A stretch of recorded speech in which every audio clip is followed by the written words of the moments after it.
Biblia. Ang sabi ko kanina, ganito. Sabi ko, yung pag-uusap batay sa Biblia. At sabi ko, kung ang pag-uusap ay otoridad sa kaligtasan sa panahon ito, walang ibang pinakamatibay na otoridad kundi si Kristo at mga apostol.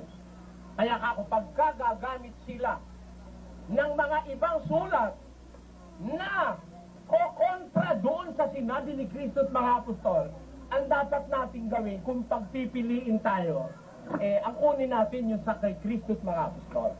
Ayun. Doon siya nagtatanong na, dinadaya na kayo. Ano ba ito, Mr. Soriano, yung Biblia? Hindi ba yung bagong tipan Biblia? Hindi Biblia yung bagong tipan. Bahagi yon ng Biblia. Ayun. Kaya pag sinabing patutunayan namin sa Biblia, kung kunin mo sa bagong tipan, pinatutunayan mo ng ayon sa Biblia. Yan ang dapat natin. Yun ang matalinong pag-iisip. Oo. Pero, pagka sinabing patutunayan ayon sa Biblia, lahat na sa Biblia, hahanguin mo, ligaw ang isip mo nun. Bakit? Kung patutunayan mo ayon sa Biblia, yung bang binasa ko wala sa Biblia, na lahat ng bagay na nakikita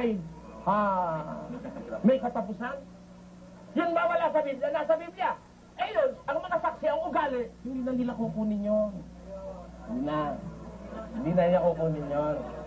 Babaliwalain na nila yun. Ang katunayan, hindi na nila ipinaliwanag kung anong kahulugan ng sinabi ni Pablo. Bagaman nire-refute niya na yung kahulugan daw nun yung nakikita. Yan ang bagong langit at bagong lupa. Nakikita ba yan o hindi? Sinulat ko. Meron daw mababasa sa Biblia na ang lupa'y mananatili magpakailanman. Ha? At pagkatapos, yung balaway kang bagong langit at bagong lupa, nakikita o hindi? Sumagot yung isang kasamang maliit doon sa bandarong. Nakikita. Tinyo, kung gano'ng mandaya ang saksi ninyo ba? Bakit? Hindi ko naman masasabing di Tagalog ito. Iba ho yung nakikita kaysa makikita. Huwag kayong paloloko sa saksi ninyo ba?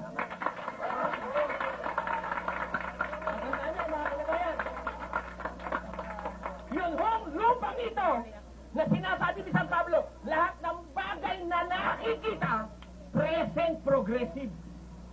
Sabi ni Pablo, lahat ng bagay na nakikita, kailan? Ngayon. Nakikita, present progressive. May katapusan. Pero wala akong sinabing, yung makikita,